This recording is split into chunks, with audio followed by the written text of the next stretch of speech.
of this evening, which is an amateur Bantamweight fight. Introducing first, fighting out of the blue corner, representing NxtGen, weighing in at 60.8 kgs. It's Crozier!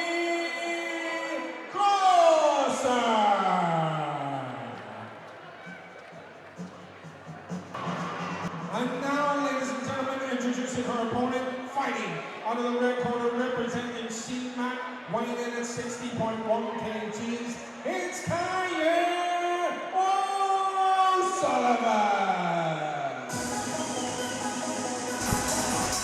Here we go, women's bantamweight action.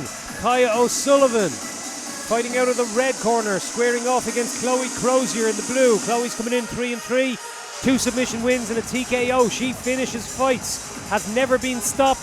Been in there with the likes of Sarah Elliott Sheridan and Gemma Eld, which are, you know, two of the better women, female fighters on the scene.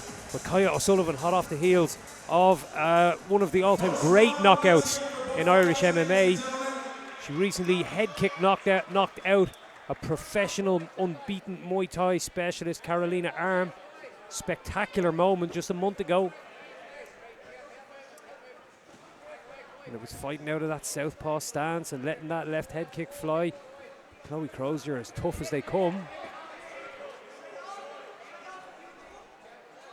She'll be probably, Andrew, looking to make this fight ugly and not get involved in a stylistic kickboxing match with someone like Kiya O'Sullivan. Absolutely.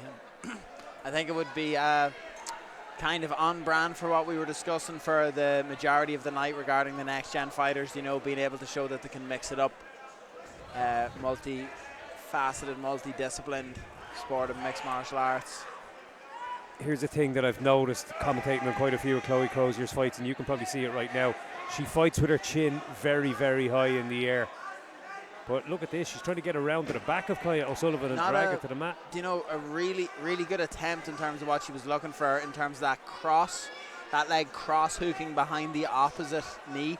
The only thing is that she went backwards. When you're doing that, you want to go to the side that your leg is coming in from, and that's going to generate your, going to make your partner kind of go down to that side, take the back a little bit easier. Definitely a good attempt. I feel that we've seen a few of these already today, Paul, but it may ultimately boil down to the classic grappler versus striker. Yeah, she, as I said, she's going to try and take the striking space away from Kiya O'Sullivan. And Kiya's doing a good job of trying to strip the grip right now. But her path to victory here will be to create separation and fight where she has the best advantage. She's got that cross hook going again here behind the back of the knee. It's going to be a lot harder because of the cage to get anything from it. She's accepted the bottom guard. And Kiya O'Sullivan trying to negate the threat of the up kick and land bombs. This is where she shines. It's southpaw v southpaw. You can see the chin of Crozier. When she throws, the chin goes up. So yeah. that could be a target for a pinpoint accurate striker like Kiya O'Sullivan. As a man who I assume will know, is this a sister of Alex? Yes, absolutely, yeah. Fighting family. Big time fighting family. Yeah. I have to say that knockout of Carolina Arm, one of the best finishes I have seen in all the years that I've been watching domestic mixed martial arts. She walked an unbeaten striker around the cage and kicked her in the head 3 times, the third one being the knockout blow. She's doing a great job of just picking away at Chloe Crozier there. Most likely won that round.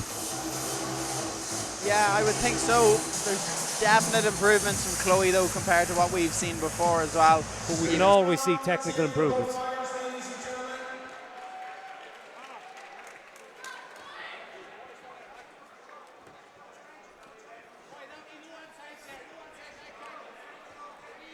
Kiya O'Sullivan, as we can see, fighting in the southpaw stance.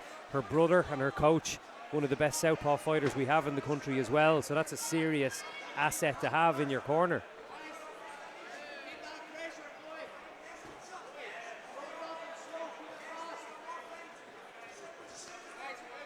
There with that head kick, beautifully timed. Again, as I said, against a fighter who raises her chin a little. That can be the shot if you can time it right. The big overhand left could equally be the one she's looking for.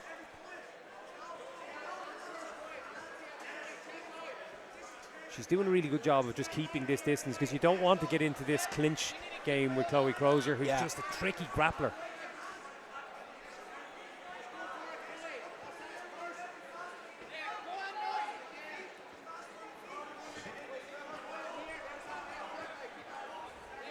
And one little facet that they might, southpaws generally, the odds of them actually getting to face another southpaw sometimes, it might rarely happen in the training room because there's just so few southpaws around. So they might be very adept at squaring off against an orthodox fighter, but it can take them a bit of time to figure out other southpaws.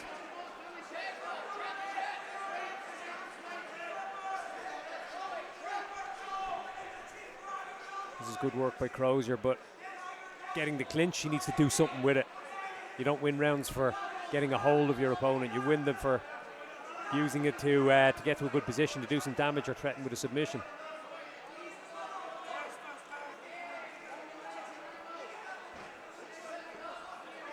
Great work, Kiya O'Sullivan. The knee gets the separation. The big left hand over the top. There's very good technique on display from both of these here, I have to say, Paul. It's a tidy fight, isn't it? Yeah, it's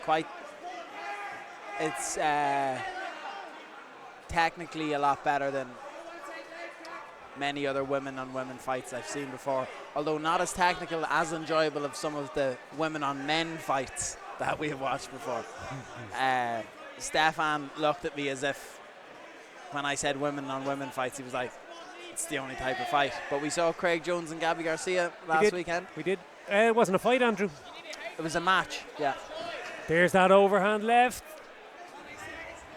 Those are the two weapons. The overhand left and that high kick are probably the biggest threats that Kiya O'Sullivan brings into this matchup. And 2 rounds about to be banked here. Chloe Crozier doing very well, holding her own against a fighter of this caliber, I have to say.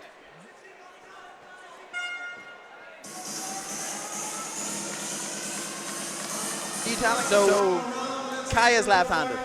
I presume so. Well, she's a southpaw. Southpaw And left-handed, not necessarily the same thing. I know right-handed southpaws. And Chloe too. So we at least think there are 3 gifted individuals within the proximity of this cage right now.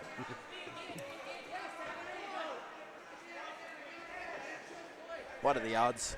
What are the odds? It can take, as I said, it can just take a little time. Might take a round or two. I think it took them both a round to find the range a little, but definitely Kiya O'Sullivan was finding the target with a lot more shots in round 2. She just has the speed advantage a little as well here in this fight. Ooh, between the goalposts.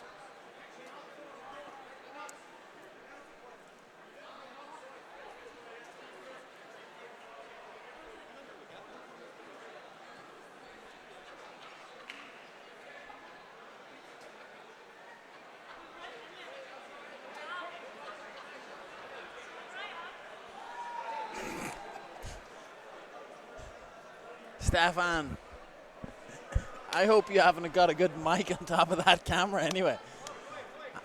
And apologies to the crudeness if any of our listeners at home heard that. The left hand of Kiya O'Sullivan just landed twice in those last 2 exchanges. She's timing it very well. That right high kick now going off her least favoured side. There we go again, bringing that left hand in. There may be a twist in this tail just yet. She might be able to find another big finish, but Chloe Crozier never been finished. It does seem like she is, that's a very good slide out of range before engaging. Like, this is near, like, some of the lads that we watched earlier on could do at watching this fight and seeing how to improve stuff that they were doing wrong.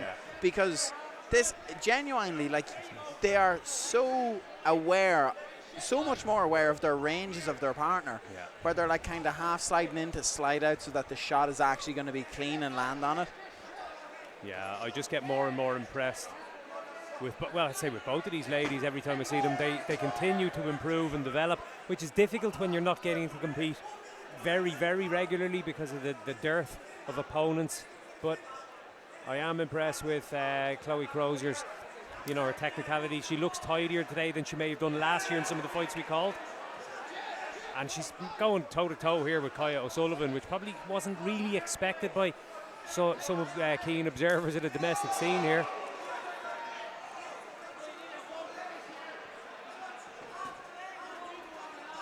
Beautiful jab there, Sullivan, and she's piecing her combinations together well. Time ticking down. 3 rounds, it looks like going to be banked for both ladies. I feel like Chloe has started to fade just a little bit more in the last 30 seconds.